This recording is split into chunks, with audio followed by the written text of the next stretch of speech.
There is power in the name of Jesus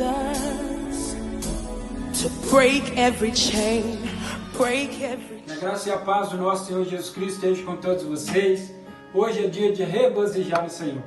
Estamos contentes porque foi o dia que o Senhor fez. Então hoje é o dia de adorar o Senhor. Hoje é dia de cultuar o Senhor. É o nosso culto. Diferente, mas é o nosso culto. Não menos importante, mas é o nosso culto. Então você tem a oportunidade agora de parar tudo que você está fazendo e mergulhar nessa imensidão do reino de Deus. Decida cultuar o Senhor. Abra sua Bíblia ou ligue a sua Bíblia em Lucas 19, verso 10. Porquanto o Filho do Homem veio buscar e salvar o que estava perdido. Estávamos perdidos dos nossos delitos e pecados. E o Senhor nos encontrou. O Senhor nos resgatou. Então é um motivo de glorificar o nome dEle. O culto é para Ele. O culto é dEle. Então, meu irmão, cultue o Senhor. Como se não houvesse amanhã. Decida romper e adorar. Sua morte ali na cruz, carregando a minha dor, você se expôs por mim, se entregou em meu lugar e me deu uma nova chance. Eu vou recomeçar, vou deixar na cruz tudo que passou, tudo que ficou pra trás. Olho pra você, corro pra você, seu amor me chama. Eu dependo desse amor, do seu amor, mais que tudo. Eu confio que esse amor tem poder para curar as dores.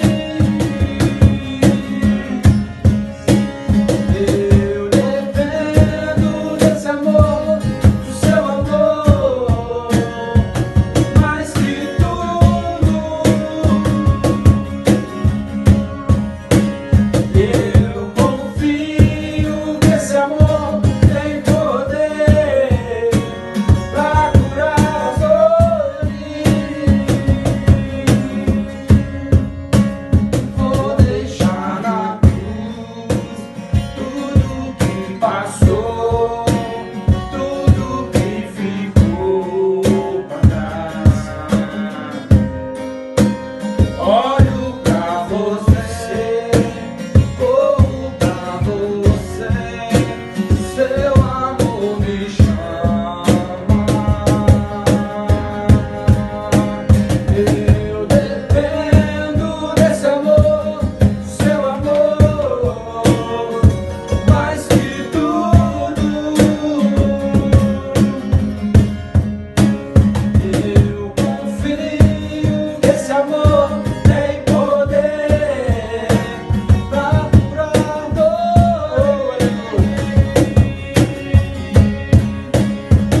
Eu dependo desse amor, do seu amor, mais que tudo. Eu confio que esse amor tem poder pra curar as dores. Oh, papai. Vou deixar na cruz tudo que passou, tudo que ficou pra trás. Olho pra você, corro pra você, teu amor me chama.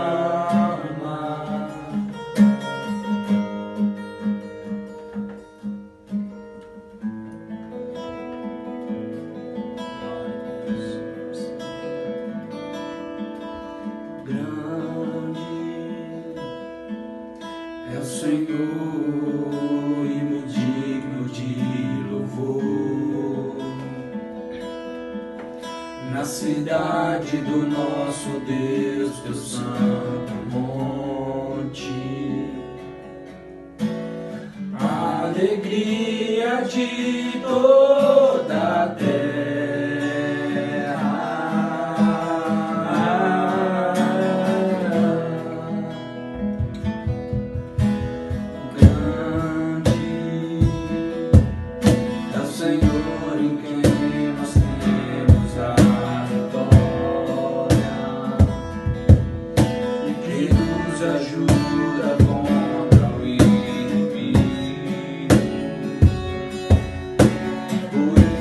Diante dele nos prostramos,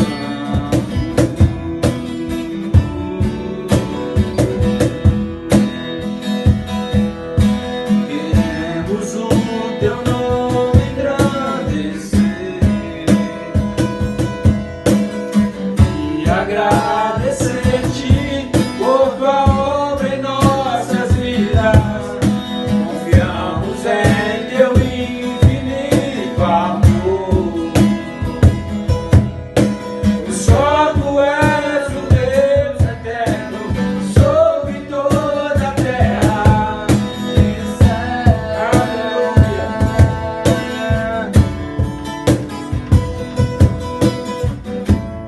Santo és tu, Pai. Diga ao Senhor.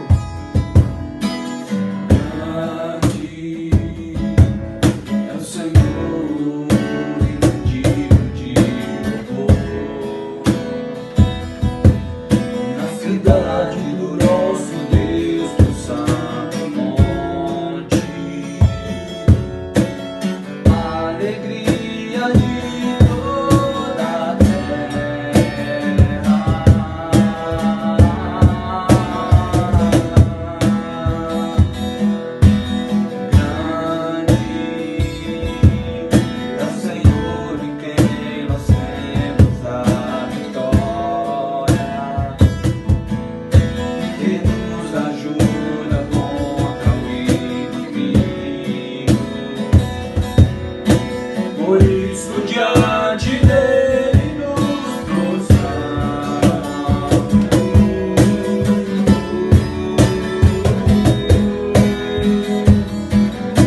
queremos o teu nome engrandecer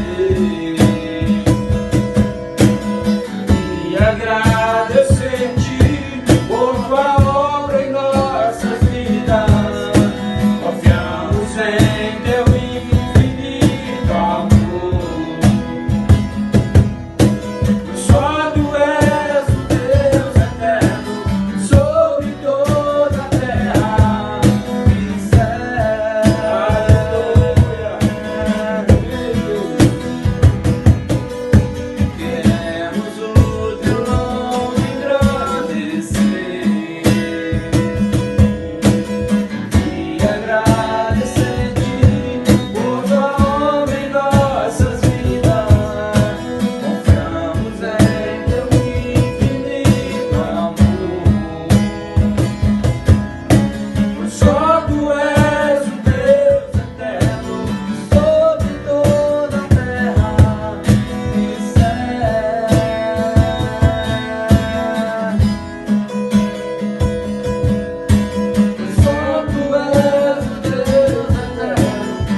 Que a graça e a paz do nosso Senhor Jesus Cristo esteja com todos vocês. Peço licença agora para entrar na sua casa. Peço a Deus que venha te abençoar com toda sorte de bênção e que o Senhor possa lhe acompanhar em todos os lugares que você estiver. Peço que a bênção do Senhor nunca lhe falte. Nós hoje vamos dividir um pouco da palavra de Deus, voltando ao original, no plano de santificação. Eu quero que nós venhamos nesse momento desfrutar de um benefício adquirido do Senhor para nós, que o Senhor nos entregou a salvação. A salvação, ela veio de graça. O que é a graça? A graça é o favor imerecido. Nós não merecíamos, mas mesmo assim Ele nos entregou. Mas também, meu irmão, a graça, ela não é despretensiosa. A graça é o acréscimo daquilo que eu não consigo fazer. Entenda bem, o plano de salvação, ele é de graça, mas não quer dizer que eu não tenho responsabilidade com o mesmo. Eu preciso, cada dia, mergulhar na palavra de Deus e entender os princípios estabelecidos por Ele na palavra dEle. Abra sua Bíblia, por gentileza, em Atos, capítulo 4, versículo 12. Nós vamos parafrasear um pouquinho em cima de plano de salvação. Em Atos, capítulo 4, versículo 12, a palavra de Deus diz o seguinte: e, portanto, não há salvação em nenhum outro ente, pois em todo o universo não há nenhum outro nome dado aos seres humanos pelo qual devemos ser salvos. Nós só podemos ser salvos pelo nome de Jesus. O nome de Jesus nos salva. O sangue de Jesus nos salva. E um outro texto que eu quero estar lendo aqui é Atos capítulo 16. É um texto muito conhecido. Versículo 31. Que está escrito assim: eles prontamente lhes afirmaram: crer no Senhor Jesus, e assim serás salvo, tu e tua casa. O plano de salvação é um plano integral. O plano de salvação é um plano de Deus para nós, onde nós não merecíamos e Ele agora nos salvou. Como assim? Me salvar de quê? Por que Ele deveria me salvar? No Éden, o pecado de Adão trouxe consigo destruição.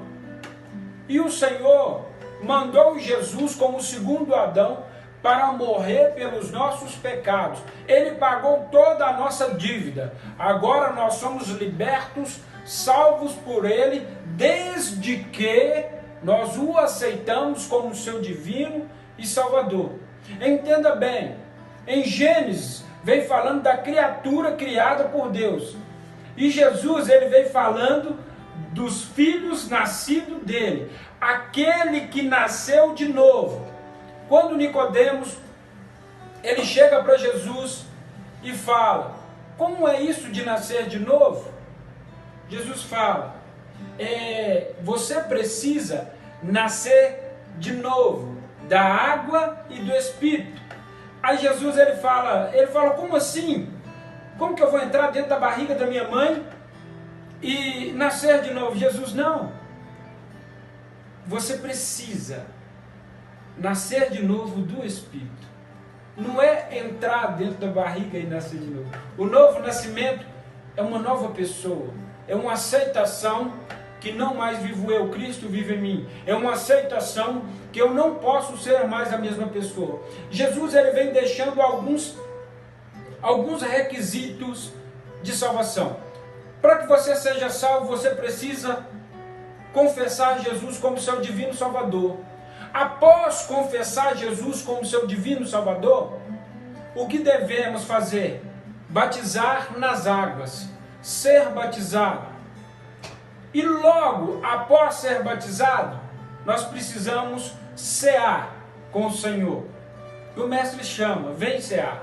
Então, esse plano de salvação, ele tem uma carreira a ser cumprida. Nós precisamos subir os degraus da nossa vida espiritual.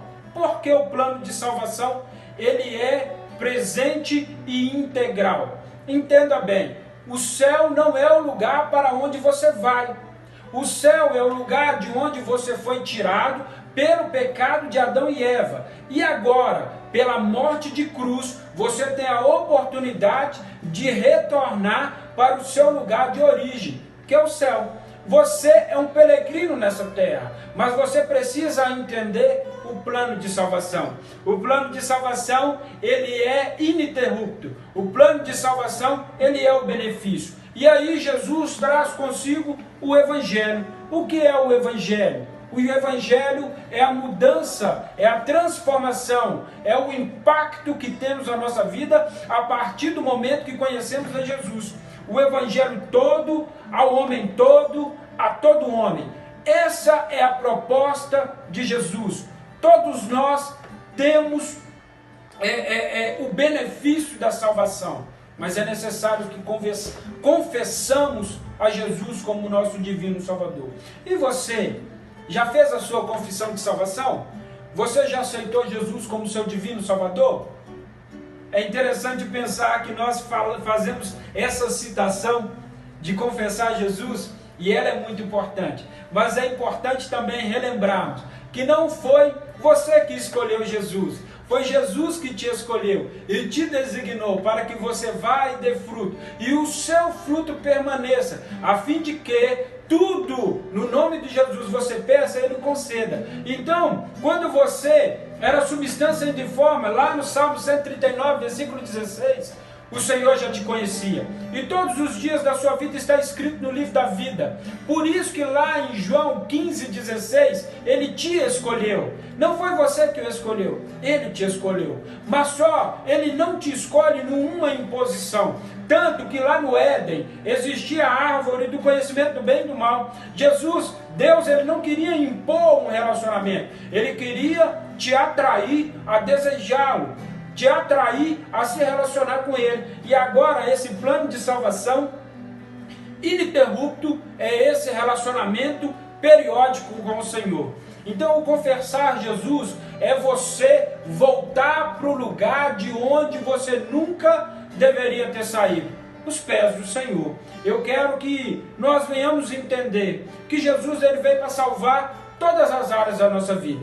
Jesus, Ele veio para salvar toda a nossa casa, a nossa família. Em Atos capítulo 16, versículo 31, está ali citando a história de Paulo e Silas, num dado momento onde eles estavam adorando a Deus, e ali as cadeias se romperam, e ali o carcereiro ficou desesperado, porque até então Paulo e Silas eram considerados alvoroçadores, pessoas que tiravam a paz, pessoas que iam contrário às leis daquele lugar, porque eles professavam Jesus, porque eles confessavam Jesus. Então, aquele carcereiro, ele começou a ficar ali desesperado. E ele tirou a sua espada da bainha e já ia lhe tirar a vida, e o apóstolo Paulo grita: ei, não faça isso, não faça isso, estamos aqui, nós não fugimos. Mas é interessante que aquele homem, ele olha de forma, ele fica apavorado, porque eles não fugiram, eles estavam ali presos injustamente, mas eles mesmo assim não fugiram. Mas por que eles estavam sendo presos? Eles foram presos por causa do nome de Jesus e para salvar a vida daquele carcereiro. Aí aquele carcereiro não tira a sua vida, e ele pergunta a Paulo: o que eu posso fazer para ter o que vocês têm? O apóstolo Paulo fala: aceita Jesus como seu divino Salvador e será salvo tu e tua casa. É importante que, meu irmão, existe uma promessa de Deus, não tão somente sobre você, existe uma promessa de Deus sobre você, sobre a sua família. Então, meu irmão, talvez você está na fé há muito tempo, mas os seus familiares ainda não decidiram pelo Senhor. A promessa não cessou. A promessa ainda, se ela não se cumpriu, entenda, é porque não acabou. Vai dar certo. Se não deu certo ainda, é porque não acabou. O que nós precisamos nutrir em nosso coração é a fé inabalável. É a fé em Jesus. É a fé sem incredulidade, entendendo que Jesus, ele veio para me salvar e salvar toda a minha casa. E é importante que o plano de salvação, ele é integral, porque ele não é só para mim, ele é para os meus filhos, ele é para os meus familiares. Será salvo tu e tua casa. A palavra de Deus, ela está sendo bem explícita, e Jesus, ele ratifica: será salvo. O apóstolo Paulo: será salvo tu e tua casa. A palavra de Deus fala, nada é impossível ao que crê. Jeremias 32, 27 fala assim, eu, Senhor teu Deus, será que existe alguma coisa demasiadamente difícil para mim? É importante, meu irmão, nós potencializarmos a nossa fé e entendermos que Deus, Ele quer salvar a nossa casa, Ele quer salvar a nossa família, mas Ele só o fará se primeiro Ele nos salvar. Como assim? Jesus veio para te salvar da morte. Mas não tão somente da morte física, da morte espiritual também. Ele veio para te livrar da morte dos teus sonhos. Talvez muitas coisas aconteceram na sua vida e você já declarou falência para algumas áreas da sua vida. Mas eu quero te dizer que Jesus continua realizando sonhos. O plano de salvação, ele é integral. Ele não veio só para me salvar eternamente. Eu não acredito que o plano de salvação ele é só eterno, lá para a eternidade. Não. O pecado aconteceu aqui, na terra. Então na terra que Ele vai me libertar, na terra que Ele vai me curar, na terra que Ele vai me santificar, na terra que Ele vai me purificar, na terra que eu vou dar testemunho dos feitos dEle, na minha casa, na minha família. Então Ele veio para me salvar da morte. Então Ele entregou a mim a vida eterna. Então, meu irmão, como aqueles filmes que você assiste do Superman, aqueles filmes que você assiste daquelas pessoas que são eternas, que elas não morrem, imortais, os super-heróis, eu quero te dizer que hoje você é imortal pela sua novidade de vida, por ter aceitado Jesus. O seu corpo, ele vai ficar aqui, mas você é um espírito que você subirá com o Senhor, e lá você receberá um corpo glorificado do Pai. Então, entenda bem, você é eterno, a eternidade já é contigo. Esse é um processo. A palavra de Deus fala que o homem, Salmo 90, que o homem vivendo bem, ele vive 70, 80 anos. O que passar disso é fadiga e cansaço. Entenda bem, você está trocando 70, 80 anos da sua vida aqui, nesse plano terreno, para uma eternidade com o Pai. E é fácil. O que você não pode é pecar. O que você não pode é viver uma vida de pecado. Mas se você pecar, meu irmão, arrependa-se logo. Decida se arrepender, que o Senhor é o seu advogado. Jesus é o seu advogado mediante ao Pai. E Ele ali, Ele intercede por você. Entenda bem, Ele te livrou da morte. Ele te livrou do domínio do pecado. Aquilo que trazia morte, que faz divisão entre você e o seu Deus, Ele te livrou. Em Romanos capítulo 6, versículo 14, a palavra de Deus ela fala que Ele nos livrou do domínio do pecado. Então o pecado ele não tem poder em nossas vidas. Entenda bem, você não vive sob o domínio do pecado. Você vive sob o domínio da graça e do favor do Senhor. Mas às vezes, nós nos permitimos pecar porque nós não conseguimos condicionar o nosso pecado a percas. Quando você começar a condicionar o seu pecado a percas, você vai parar de pecar em muitas áreas da sua vida. Quando você olha para o adultério, como você está perdendo a sua família, você para de pecar. Quando você olha para a mentira, como você está perdendo dignidade e respeito, você para de mentir. Quando você olha para o pecado e você rouba, e você está perdendo ali o caráter, você está se transformando numa pessoa que você não é um mau caráter, você para de roubar. Então, se você condicionar o seu pecado a percas, automaticamente você vai parar de pecar, porque você não vive sob o domínio do pecado, você vive sob o domínio do poder e da palavra de Deus. Ele te livrou, Ele te salvou da morte, Ele te salvou do domínio do pecado, Ele te salvou dos sofismas, da mentira. Se existe um plano original de salvação, o plano perfeito do Senhor para nós, então existe o sofisma, a mentira.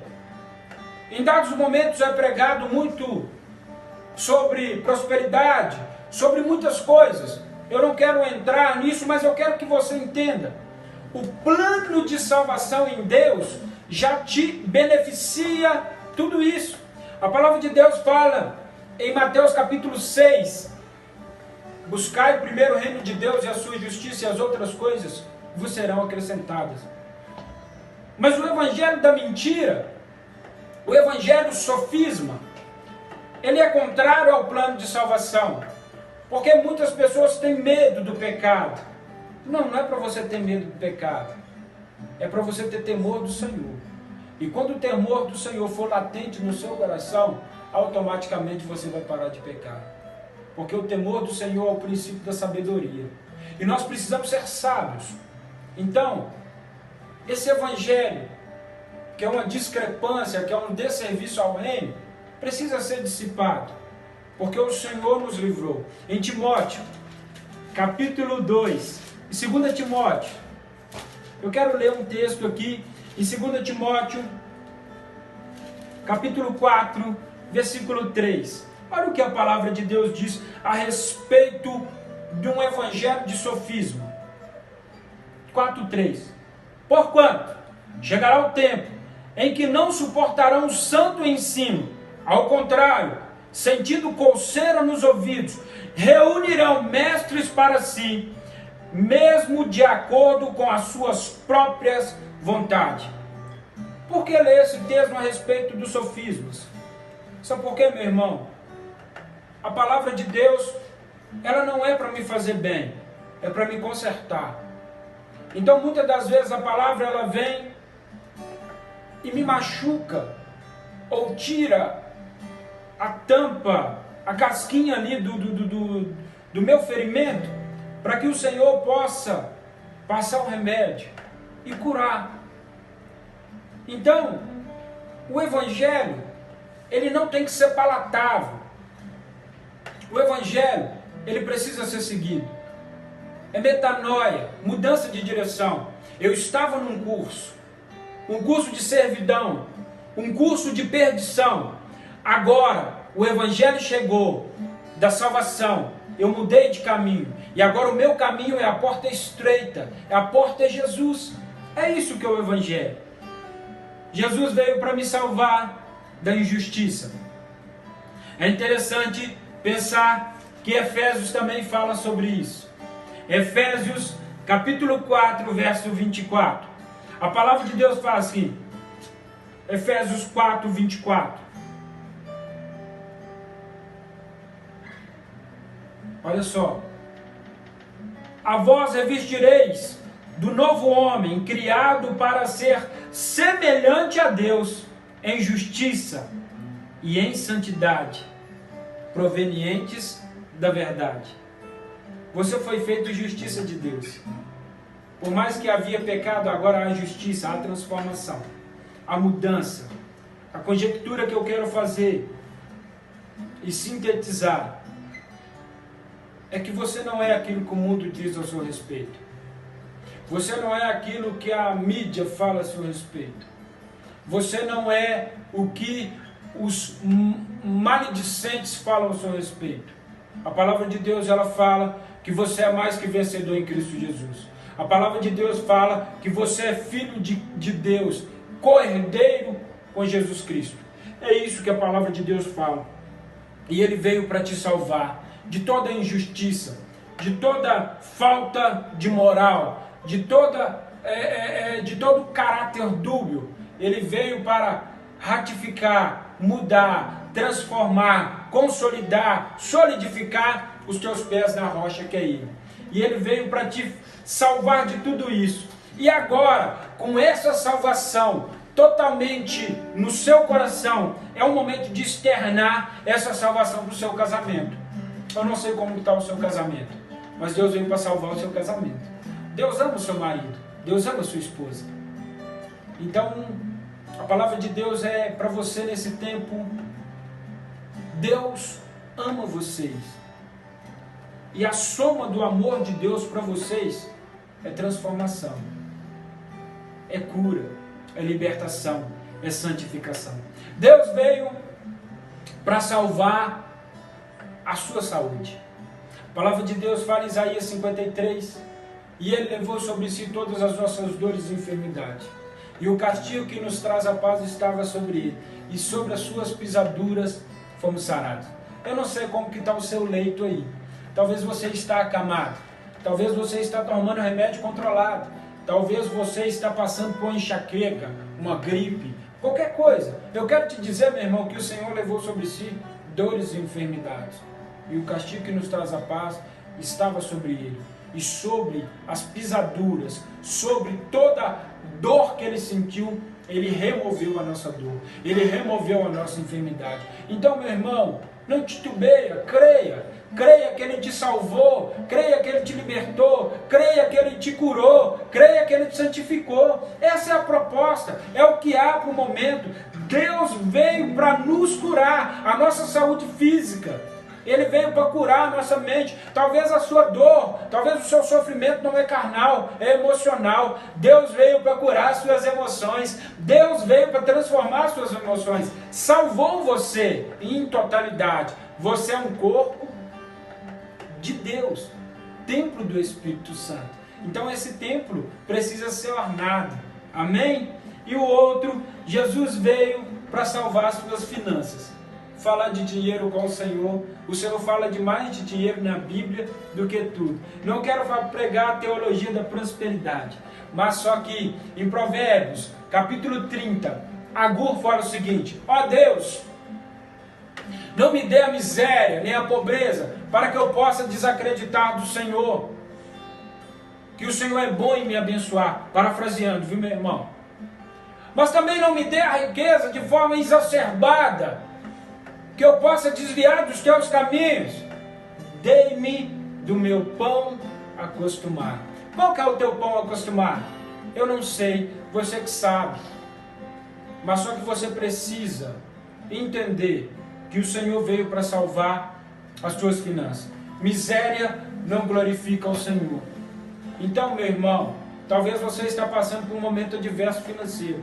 Jesus veio para salvar também. Mas qual que é a proposta para esse momento? Fidelidade.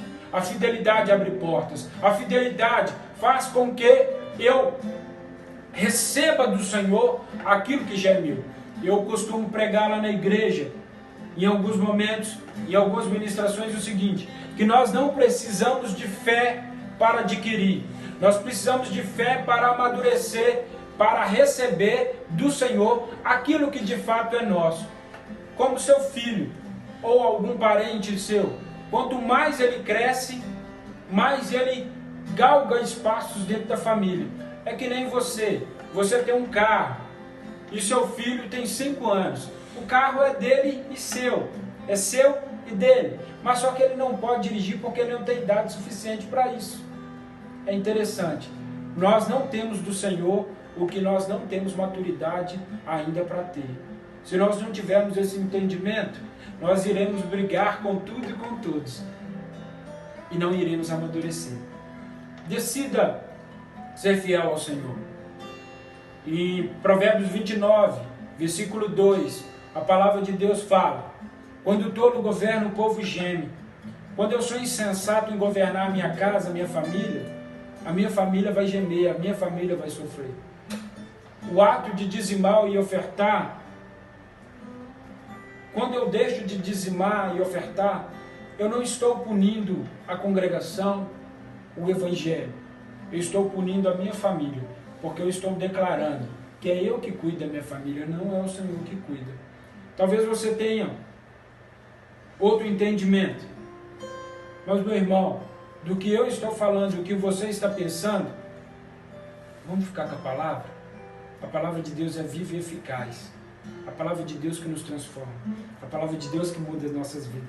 E Ele nos salvou. Salvou a nossa casa, salvou a nossa família, salvou a nossa vida, salvou o nosso intelecto, salvou todas as áreas da nossa vida. O plano de salvação é integral, que agora não vivo mais eu, Cristo vive em mim, o Senhor que me governa. Ele governa minha vida, eu como marido. Ele me governa minha vida, eu como pai. Ele governa todas as áreas da minha vida. Então, o plano de salvação integral é esse. Eu não tenho governo, O Senhor é meu governo. Eu vivo para Ele. Tenho prazer em viver para Ele. Que Deus venha te abençoar com toda sorte de bênção. Quero orar por você. Feche os teus olhos. Uma das coisas que eu aprendi nesses poucos anos que eu caminho com Cristo é me despir dos meus conceitos. Quando eu me dispo, eu estou permitindo que o Senhor escreva uma nova história em minha vida. Talvez mediante essa palavra você vai fazer várias reflexões. Mas nós não temos o direito de trazer essa palavra de forma palatável. Nós temos que receber ela da forma que ela é. Então, meu irmão, decida viver o plano de salvação de forma integral. O Senhor não te quer pela metade. O Senhor te quer por completo. Senhor, essa pessoa que está agora ouvindo essa oração, eu peço ao Senhor que abençoe com toda sorte de bênção. Ó Pai, se tem algum caminho mal nela, eu peço ao Senhor que dê a ela habilidade suficiente, ó Pai, para mudar essa direção, para transformar essa direção.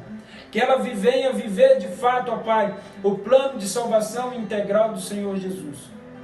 Que a casa dela seja uma casa de paz. Que o ambiente de trabalho dela seja um ambiente de paz. Que todo lugar que ela vai, ela promova paz. Porque é isso que o Evangelho do Senhor traz. Paz em nós. A paz que o mundo não consegue entender. É o que o Senhor nos dá. Então, Deus, que essa casa venha ter paz, que essa família venha ter paz, que todos esses, ó Pai, que estão dando ouvido agora, ó Pai, venham, ó Pai, de fato, ó Pai, entender o plano de salvação, que é ser cheio do Espírito Santo. Ó Pai, nenhum sucesso compensará na nossa vida se nós, ó Pai, não nos enchermos do Espírito Santo. Queremos, ó Pai, verdadeiramente ser cheios de Ti. Então, Deus, que esse plano de salvação, ele seja permanente e ininterrupto, como o Senhor nos entregou. Não nos permita, ó Deus, destruir aquilo que o Senhor já tem feito em nossas vidas. Tende misericórdia de nós e ajude-nos nesse momento. Que Deus venha te abençoar com toda sorte de bênção.